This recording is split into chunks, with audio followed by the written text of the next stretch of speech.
Welcome back, humor consumers, to the Life Happens, Laugh Anyway podcast. I'm comedian Tracy DeGraff. And I'm Catherine, co-host and bestie. Welcome to the Pod Lab, Catherine. Thank you. Glad to be here. It's exciting. We're recording episode number 173. Yeah, and it's in the evening, and I feel quite awake, so that's good. It's amazing. I know. Lately, I've been really dragging, so... We're hanging in there. We're doing life. Yeah. One day at a time. As Tom, what's his name? Tom Papa. He'd say, we're all fine. We're doing fine. We're doing great. I love that guy. If you're looking for a new comedian to follow, he's not new. Besides but if you. you're looking for... Yeah, besides me, but come on. Tom Papa, we discovered him during the pandemic. His Netflix special came up and we watched it. So funny. Yeah. So relatable. Mm-hmm. Absolutely love him. Yeah, it's very clean and smart. Mm-hmm. Look him up. Yeah. Tom Papa, as in P-A-P-A. Anyway, this is episode number 173, and you are now listening to the Life Happens, Laugh Anyway podcast. We are just two best friends that record a podcast every week. And Yay us. Yay us. We pick a topic, whatever we think we want to talk about. Today, the topic is clutter and mental health. Yes. It's going to be exciting. Yeah, we decided on this. One day you and I were on the phone, and I was like just complaining about stuff in my house and that I just can't think straight and I want to get... And then I was like, why don't we just do a podcast on it? Because I was babbling about it. Yeah.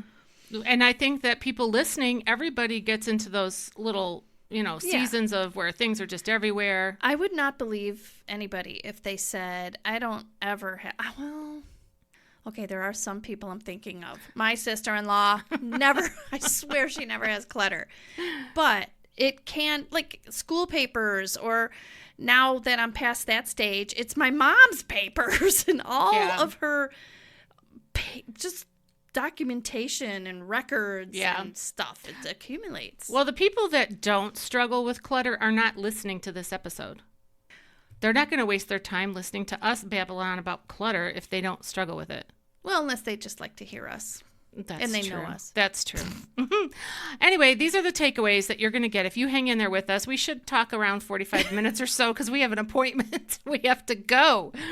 We are playing Sequence with our friends, Joan and Angie, and they're both listeners of this podcast. I'm so looking forward to hanging out with them. Me too. And getting the giggles and playing the game and all the stuff. Joan is Angie's mom, and she lives in Florida, and we spent a week with her last year, and it was so fun. I wish we could have this year. Well, we'll do it next year. Anyway, we played Sequence every night on our vacation in Florida, and Joan was my partner, and you were Angie. Oh, no. Well, it switched off, didn't it? Was Angie my partner? I think Angie was my partner, and you and Joan. I can't remember now. Well, I think mostly, yes, that's how it was. Anyway, it's so fun. It's a fun game. It makes your eyes bug out after a while. And Joan is a riot. She's funny. And we spent our time with them yesterday for my birthday. Yes, it was fun. We went all around. It was nice. I like hanging out with Joan. And, of course, Angie. Yeah, right. All right, well, let me go over the takeaways. If you stick with us till the end, this is what you're going to get out of this podcast. Number 1, how clutter and mental health are connected, because they are. Number 2, impact of clutter on your mental health. Number 3, why do people have clutter? That's interesting. Mm-hmm. And finally, how to remove it from your life. We do have scripture to share at the end, so stay tuned for that. And as always, a call to action. So what say you about clutter, Catherine? Well, clutter and mental health are definitely connected, studies say. Oh, so does Tracy say. But you don't have to do a study on that. No kidding. I literally was just thinking, I know what it does to me. Oh, yeah, 100%. It makes me crazy. In fact, actually, no. I was about to say my whole adult life, but it actually was before that. Like when I moved out of my sister and I used to share a room, and I couldn't stand like the buildup of things. And so I kept begging my parents, to let me have my own space, but they were like, no. And what was that? It's construction time. Oh. Our house sounded like it was... Our house, they might be underneath the house. That's what it sounded like. I think they are. They're in the crawl space, probably. Like trolls. My husband is working on converting our half bath to a pantry. Yeah. And our friend Brett is here. And he is? Yeah, Brett is here with Ron. Oh. And they're under the house looking at the electric. of how, because I told him I want my pantry shelves to be lit up. Oh, well, I want Brett's lights. not a troll. I didn't mean to say that. Maybe Ron Muffin. is. But Yeah. I could say that about Muffin. Yes. Okay. Okay, so anyway, you moved your stuff out because you couldn't stand the clutter. Yeah, when they weren't home, I just, my skinny little arms and like this mattress and stuff, I drug it down the stairs and made my own space. And that was the beginning of, I definitely realized when I look back, I couldn't stand it even then. Well, and anytime I was stressed out, yes. declutter. That's what I do. Yeah, I think a lot of people do that. Yeah. All right. Okay, so while clutter is sometimes associated with increased creativity, did you know that? Well, they say that there's like sloppy geniuses and stuff like that. I don't buy it. I think I do after reading some of this. Yeah. Yeah, and while overall clutter affects most of us, there are some people that it does not affect. Like, they're just like, whatever. I don't understand them. Yeah. But okay. But anyway, it can also leave you feeling stressed and overwhelmed. Hello. If it gets to be too much or interferes with your ability to function effectively in your daily life. Well, you've seen hoarders. Yes, and we'll talk about the difference between clutter, and we did that in our hoarders episode too, but we'll just do it again. Just a brief thing about how they are different. If you haven't listened, we do have an episode about hoarding. Go watch that. I know. Listen to it. I was going to look it up and be all efficient, like figure out what number it was, and I'm like, yeah, no, I gotta go. Gotta go see my mom. Yeah, you didn't have time. Yeah, so I did that.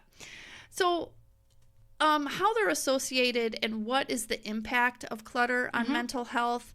While accumulating a few extra possessions may not seem like a big deal, clutter can actually have a negative impact on your mental health in terms of it can increase stress levels.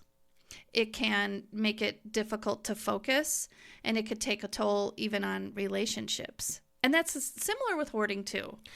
Do you know what I heard? I heard a statistic when I was doing research for today. Yeah. 25% of divorces are over some sort of clutter or like fights over whose job is it to do the dishes and put away the clothes and do the laundry. It's like fights about clutter and disorganization and home chore assignments and stuff like that. Yeah. 25%. Yeah. I kind of look at it as like that's fighting over responsibilities, but it's also about the clutter, but it's also about responsibilities, like fighting. It's over clutter. That's what they said. They said I know. It's about the I know clutter. they did, but they're whatever. Okay. It's their responsibility to pick up the towel. Yeah.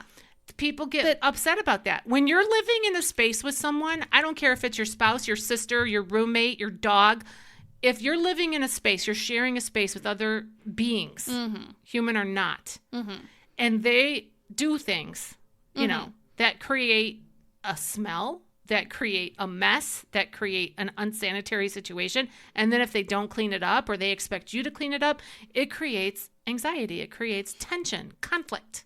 Well, absolutely, because when you're shirking your responsibilities, that's frustrating anyway, you know? Yeah. And really, your towels and your necessities, like your dishes and stuff, shouldn't be clutter. It shouldn't accumulate as clutter, but, because that's stuff you need, But it can become clutter if it's not put away. Yes. Yeah. Anyway. So that leads to the next thing. What is clutter? What is it, Catherine? Please it refers tell me. to items that are strewn about, so that could be your dishes and your towels, about in a disorganized fashion. In general, clutter is a collection of items that people accumulate in their homes that they don't necessarily use, but they hold on to it anyway. Yeah. What are you thinking about? Why did you go, Well, because... So in all my stress, I just talked about this yesterday. I've been going to a lot of thrift stores.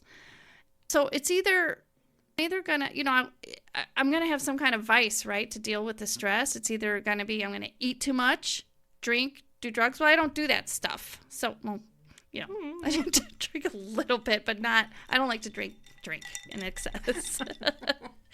But my point is, like, so I'm having this shower for Ellie. Yeah. And it's like a scavenger hunt. And I am looking for certain plates and dishes for the shower and also to make these tiered plate things. But in collecting these items, our house is small, which I've said many times on this podcast. It does accumulate and it does get to me. Yeah. But I like to constantly take an inventory of what I have so I make sure that I don't get too much, right?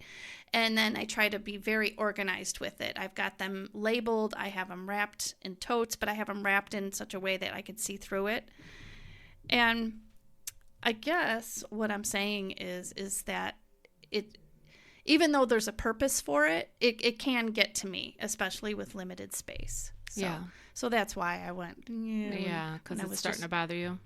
Well, yeah, I'm worried that it will. And yes, if I bring it home, so I come home, and if I do not tend to it right away, like take the labels off, the Goodwill stickers or whatever stickers, and wash them immediately and put them away, if I let it accumulate, yes, it drives me insane. By the way, I found the episode number for our Hoarders episode. I wondered what you were doing over there. Yeah, it's called episode 81, Hoarding. Oh my gosh, it was that long ago? Yeah, episode number Wow. 81, Hoarding. Go listen to that. Okay, so what else Also, about clutter? Well, it could also be digital. So some people, Tracy and Kenny, Oh my. can have hundreds, if not thousands, of emails in your inbox. Guess how many I have right now? You probably have 8 or 10,000. 14,400. Wait, 14,403. Okay, that's stroke material. That would put me in cardiac arrest. I cannot stand that. If I see more than, I don't even like having 200, but I can't stand it. Do you know what, Ron? He has his in the single digits. Yes, I know. If he gets to 10, he breaks out in hives. Well, because it's clutter. Here's the problem. He deleted a very important email for a hotel reservation, and it made a problem for us because he thought we didn't book it. So then he booked it again. I know. And then the email that he booked it under was my email, so it went and nestled in with my 14,000 emails. We had 2 rooms in Colorado for 3 nights. Yeah. So there comes a point where you kind of get rid of too much, almost like a haircut when you get too much cut off. You're like, what did I do?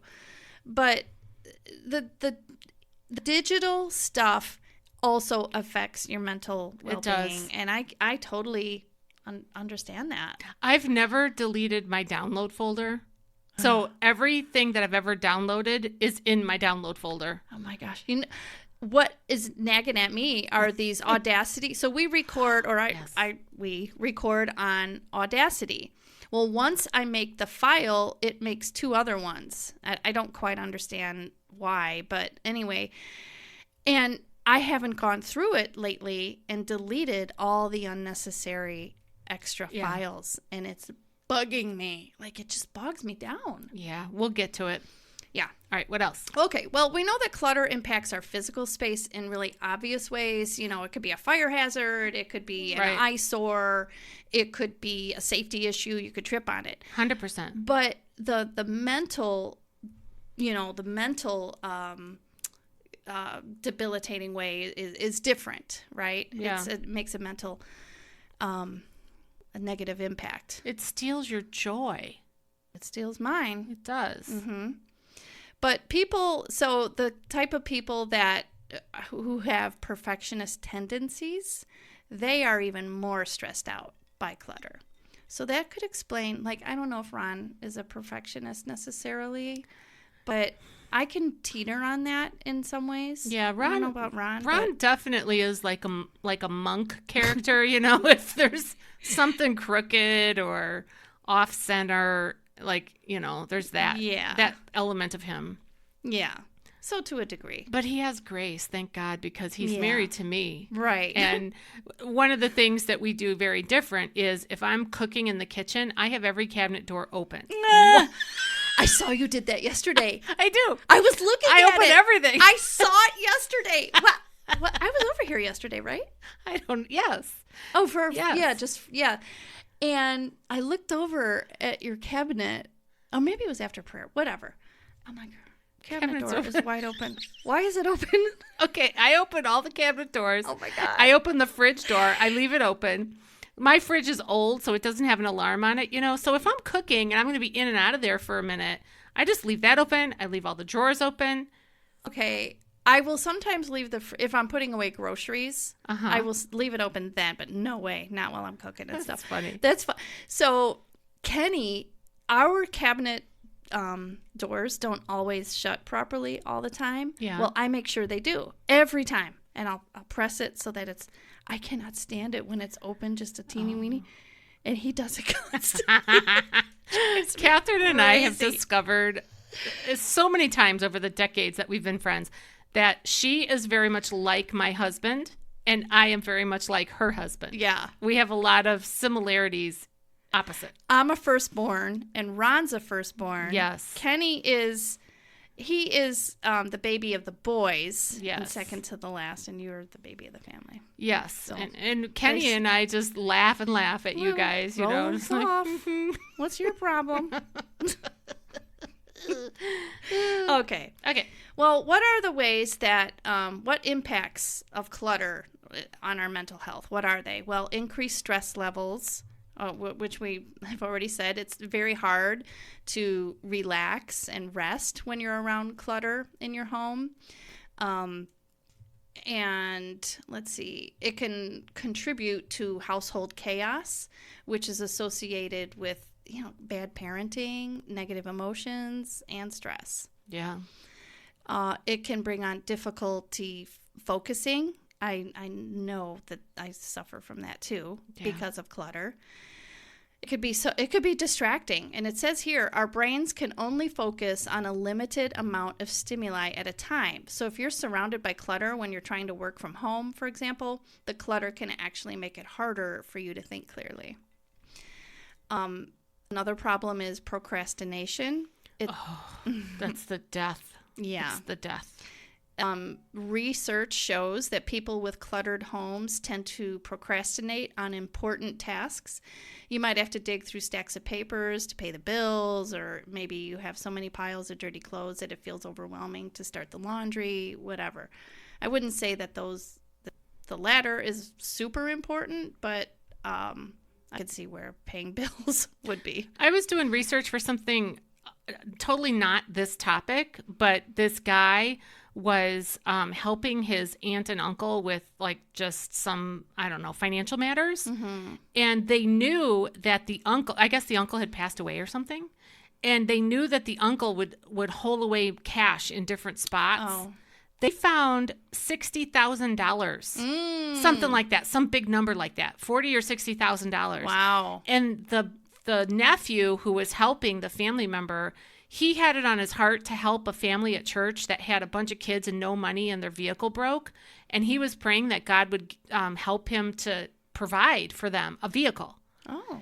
And then this happened, and the aunt gave the nephew half of the money. Oh, wow. And then the nephew gave the whole amount that he got to the family from the church, and they got a van. Oh, that's wonderful. Yeah, but imagine if the poor uncle, if they never found the money. Yeah. That's a lot of money. Yes. I sometimes wonder, because my mom was holding away money too. And we found some of it, but who knows? Right. Who knows if it were in the couches or whatever? Yeah, and I didn't look there. I think that kind of mentality is very fear-based. You're very scared that somebody's going to take it, or something's going to happen to the banks, or, whatever. Absolutely. Okay. Another impact is difficulty with relationships. We talked about that a little bit when you're, you're sharing space. And it could be an added strain in the relationship if your clutter is an annoyance, with the person you're living with. Okay, another problem and another area in which it impacts us is trouble controlling our impulses. One study found that a cluttered environment combined with an out-of-control mindset triggered participants to engage in unhealthy eating behaviors. In other words, the research suggested it can be more difficult to control your impulses when your mental health and your environment are stressful or chaotic. Yeah, and if you have access to Amazon Prime, forget it. you're spending. That's true. You know, I wonder how much of it is so I think that you get depressed and then the house kind of goes to crap. Mm-hmm. And now you've got clutter. And then or you're eating or you're doing all the above. Thrifting. Right. So you've got the depression on top of the clutter, on top of the eating and the shopping and all that. And then I think you just get into this little vicious cycle. Yeah. And now it's all tangled mess. And what's like one feeds the other. So you're depressed, so you have to eat. And then you're eating, so now you're shopping. You know what I mean? Yeah. Yeah, for sure. You know, and sometimes you can't always identify someone's issues, but I can't tell you how many times we've been to like thrift places and then you see a car in the parking lot and you're like, oh my gosh, this person has a problem. And then you see a customer in the store and you pretty much can guarantee they belong to that car. You're like, what's that? I know. And It's Catherine so and I sad. used to work in a consignment store. Our friend owns a consignment store and we worked there. And we would have from time to time customers who had issues with hoarding, with just collecting or whatever. Usually their partner, their spouse or whatever, would come in with the person who had the problem stuff. Yeah, a lot of times it wouldn't necessarily be the person with the problem coming, but yeah, so I'm sorry for people that have that issue. Okay, well, let's move Well, along. What else? Unfortunately, a lower quality of life. It says that clutter can easily lead to a nearly constant feeling of frustration as you struggle to complete your daily tasks because, you know, you're looking for your stuff, your keys or whatever. Yeah. You can't find it because you're not organized and it's just a big mess. Also, decreased well-being, and I think that goes kind of without saying. You're not taking care of your stuff, so you're not taking care of yourself. And then we go into why do people have clutter? Why do they have clutter, Catherine? Well, while some chalk it up to laziness, there's actually underlying psychologically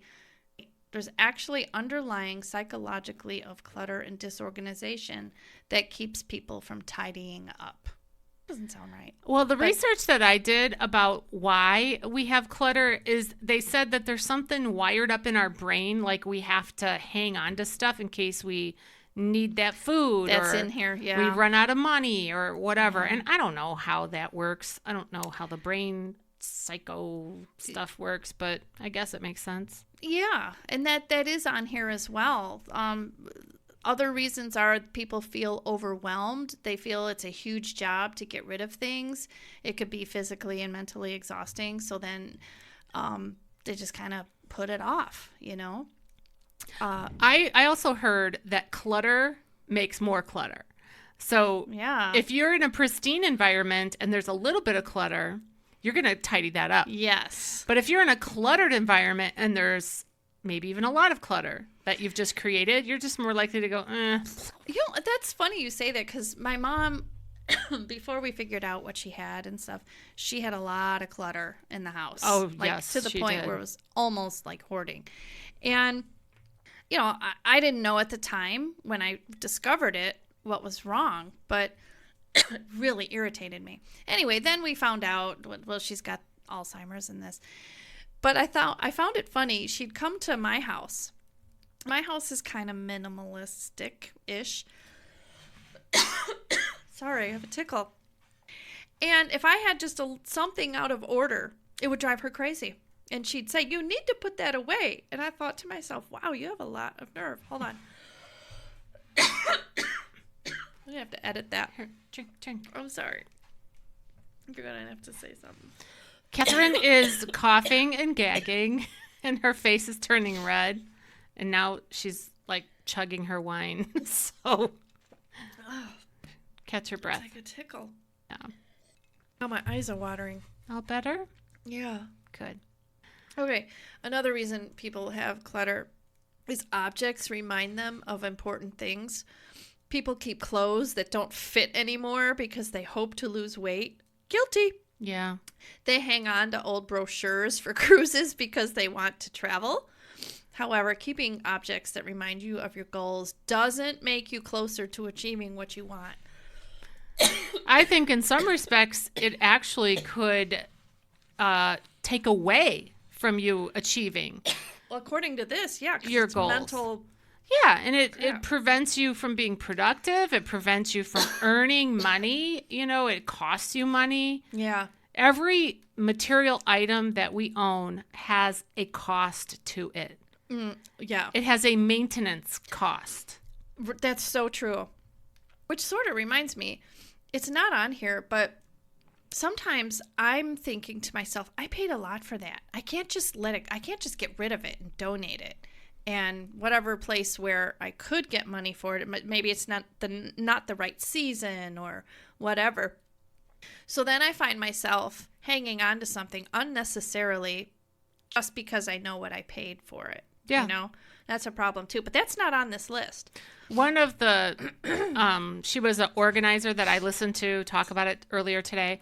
She said that what you should do in that case is take your item that you paid $50 for or whatever and donate it to a local charity, and then imagine the happiness that you're going to bring to the next person that buys it. Mm-hmm. Except I thought that's not going to work for me, because when I find something that somebody else paid $50 for, yes, I'm filled with joy, but then I think some sucker paid $50 for this and I got it for $2. So then if you back that up and now you're the sucker that paid $50 for it, anyway. Yeah. It just didn't fall right on me. Mm-hmm. I get it. All right, what else? Anything else about why? Yes. Objects have sentimental value. People keep objects from childhood that they associate with fond memories. Or if a loved one passed away, throwing away their possessions is hard. I'm kind of in that myself. Yeah. There's certain things of my parents. But in my defense, really what I have left of what they have are pictures and slides and VHS tapes that take up space. Yeah. And I can't just get rid of that, and I don't know if I said photographs. So. Oh, this other organizer talked about photographs. And people from our generation, so, we were born in the 60s. We have paper pictures. Yeah. Boxes of them. All the way up to the 2000s I have In them. my attic are probably 20 boxes of paper pictures. Times 5 kids and, 35 years of marriage and all that fun stuff. Well, this person said, if you have a picture and you don't know who's in the picture, you don't know everybody's name, get rid of it. I started doing that. Or people who are, that scares me every time. People who are no longer in my life, and if 10 years from now my kids are going through these pictures or whoever, they're not gonna know, and they don't know them. Yeah, I'm thinking just get rid of it. Same thing with scenery. If it's just scenery and there's nobody in it, maybe chuck it. Yeah. And if you have doubles, because we used to have pictures printed up in doubles and triples, get rid of the doubles. Yep, I just did that. I don't think my kids are gonna want the pictures. Yeah, we'll see. This kind of goes with what we're already saying. They're afraid to let things go. People are often afraid of feeling guilty about throwing things away. Also being unable to get something back once they get rid of it, it could be kind of scary to them. Yeah. I've given some things away to my nieces. Like my one niece, Sophia, I gave her my Barbies because I had Midge Barbie. That's a Barbie from the 60s. Yeah. I gave her all that stuff. I have no idea what she did with it, but I don't know. I was like, these 5 boys are not going to play with these Barbies. At least I don't want them to. So I'm getting rid of the Barbies. And then my other niece, Shayna, my sister's daughter, my mom, when she passed away, she had this beautiful Fostoria crystal goblets. And my mom had a set of 12. And we knew she was passing. She had cancer. And she wanted my sister to have half and me to have half.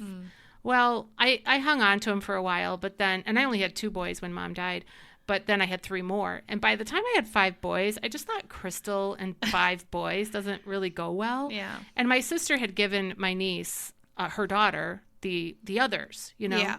So I reunited Mom's crystal by giving my niece my set. Yeah. And I've never regretted that because I really don't have an attachment to it. And I feel better about it that I gave it to them. Yeah, it's still in the family too. Yeah, and even if someday if she gets rid of it, it doesn't matter to me because, that's her choice. But I don't know. I just feel like with things, you can get over attached to them. You can. For sure. That's true. Yeah, I found myself, I've got some of my mom's bone china English teacups and saucers. Mm-hmm.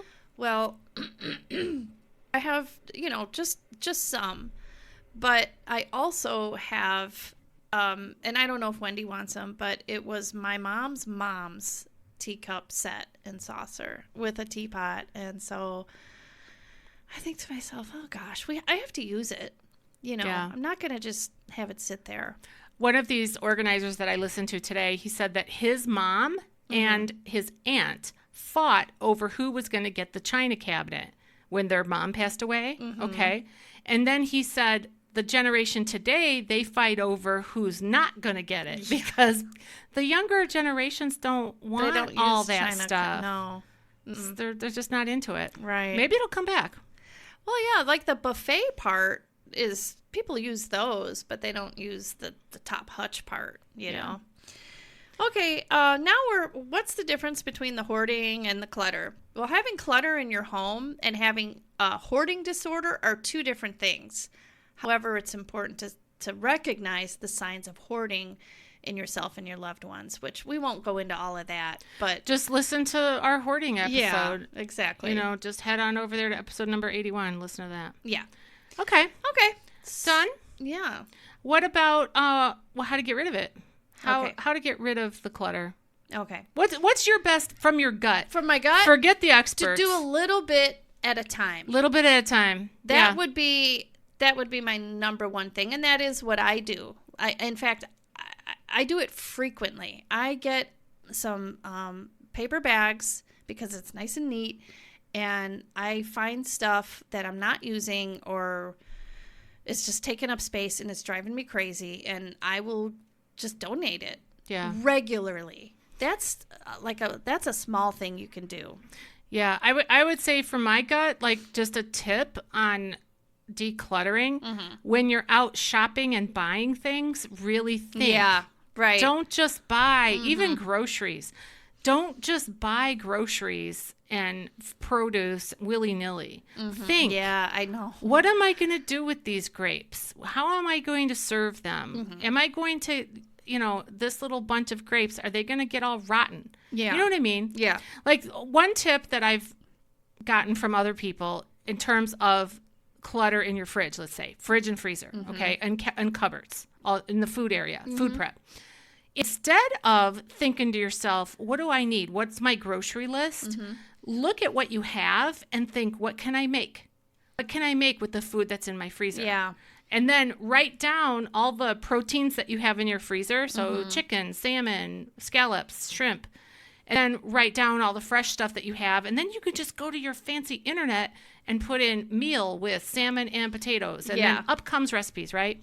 Yeah. So I try to do that. Really consume what you have. Shop your own house. Yeah.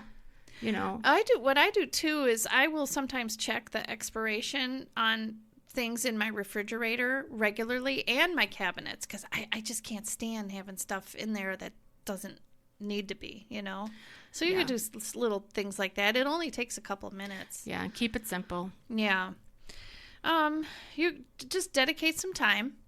Just tell yourself, okay, after dinner, I'm going to look through my fridge, take maybe 4 minutes or whatever it is, and just, find some expired items, throw them out. Yeah. Just little things like that. That fly lady, the fly lady who has, I don't know, she has like a vlog and stuff like that. I love that girl. I forget her name, but she has a big following of people. She recommends a morning routine and an evening routine. So in the morning, here's your routine, blah, blah, blah. Whatever the 4 or 5 things are that you do. You get up, you take a shower, you get dressed, you clean your sink, whatever. Yeah. And then an evening routine, same. And she also recommends keeping your sink clean. Yes. If your sink is clean, you feel like you've got half the battle. I know. And then you're much less likely to just leave dishes all over the house. You know what I mean? Yeah.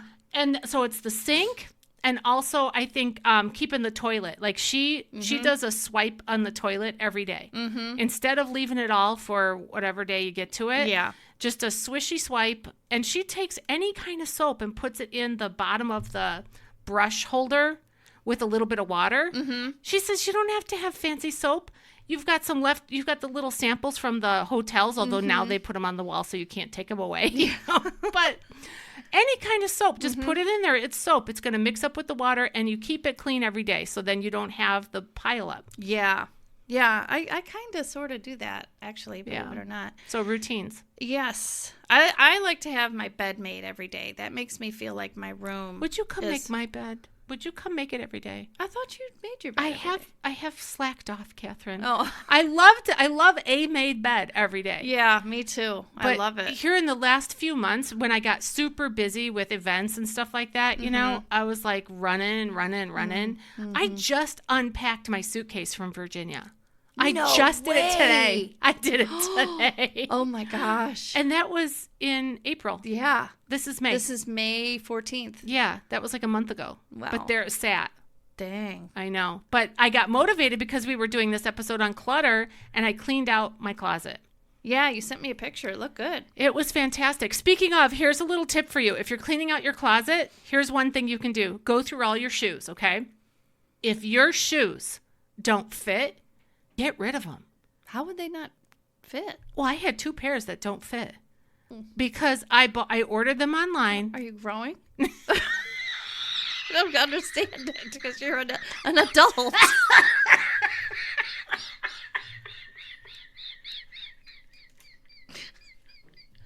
I don't know why that's funny to me. Are you growing? Yes, Catherine. Are your feet growing? No. I don't get it. I ordered them online. Oh. And they came to my house. Oh, Okay. Of course, I see. They're all the same size, but not every shoe manufacturer. Well, I spent the money on the shoes, and they're adorable. And I was like, dang it. They don't fit. And I thought, well, maybe they'll stretch out, you know? And my toes were curled up at the end. And I'm getting like a hammer toe. Oh. And so today, I put them all in a bag to go to Goodwill. I 2 pairs of shoes. Same thing with hats. If you have hats that don't fit, your head is probably not going to change size. It's probably The moral of the story is don't order online things like that. You have to try them on. Well, one hat I did, and I was just like, it's so cute, but it's a little tight. You were with me when I bought it. It was a sun hat when we were in Florida. Oh. And I wanted it because I didn't want the sun to get me. Yeah. But the hat's too small. Oh, darn it. Yeah, I got a big head. Oh, okay. I want to know. Yeah. What did you do with the underwear that you were wearing yesterday? Please tell me you threw them out. I threw them out Good. immediately. Oh, good. I took them off, and I was like, that's it. So I bought these underwear. Okay. Long story short, I tried to find the underwear that I normally wear. I went to Penny's, and there's this certain brand that I like, and my size and the style. They're called hipsters, and that's the kind I like. I don't necessarily want the briefs, and anyway, but I want them to cover my cheeks. And what happened? So they didn't have them, and so then I was over by the juniors for whatever reason, and for a different reason. But anyway, I was like, oh, they have the brand, an offshoot of it or whatever here, and it's my size. In juniors. In the juniors. Stay away from the juniors, I Catherine. thought that the size is going to be the same. No, you're not a junior. Okay, well, the other thing You're is a senior. the style was called boy shorts. Uh-huh. And I'm like, well, the cheek area looks good enough, but down by the bottom of the cheek where the crotch part is, I'm like, I don't know. That might not work. But plus they were cheaper too. But they were the same everything else. Uh-huh. Yeah, no. They were bugging me all day when I wore them yesterday. Like up the, We area. were walking through the shrine, the Passion Christ, whatever. Is it called the shrine? It's in St. John, It's called Indiana. the Passion of Christ. Whatever it's called. We were walking through this thing. It's an outdoor exhibit. Catherine kept picking her underwear out of her butt crack. She just, Every chance I got. she was like, don't look. I'm picking. Oh, I know. So, yeah, no, I trashed them. Ugh. Anyway, you know, another thing that's not on here that I think was great, and I don't know if it was the Fly Lady or not, Yeah. but the technique is take every piece of clothing you have, Oh, yes. everything, and that includes like maybe your undergarments, everything, and put them on your bed in a heaping pile, and then you really see what you have, and then go through and decide what you don't need. But you have to do it that way so that you see it all in this big heap. That's Marie Kondo. Okay. And she's Japanese, and she's a professional organizer and consultant, and she like blew up during the pandemic when everybody was home. Oh. And she's the one who says you have to pick up every item and you have to thank it for the joy that it brought you. And if it doesn't sparkle joy or spark joy or something like that in you, you move it along to somebody else.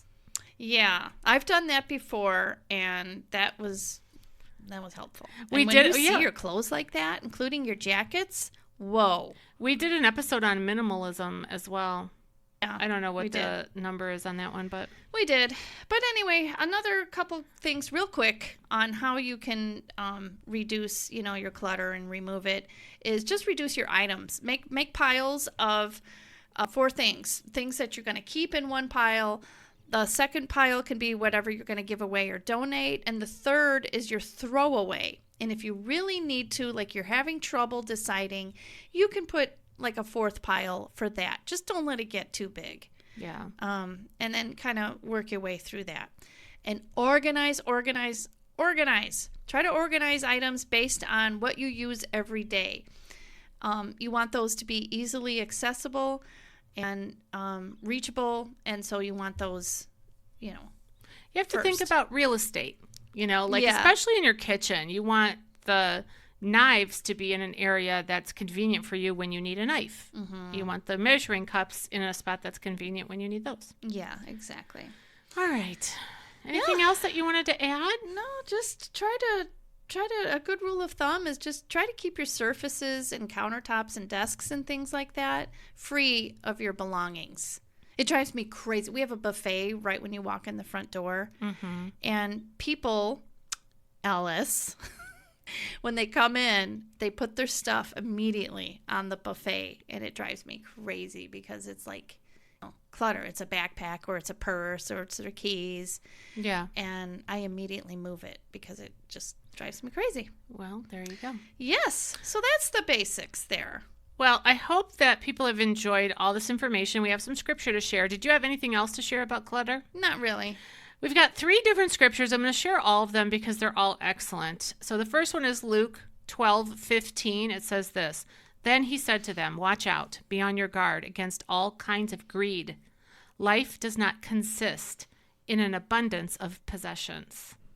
We have Ecclesiastes 3, verse 6.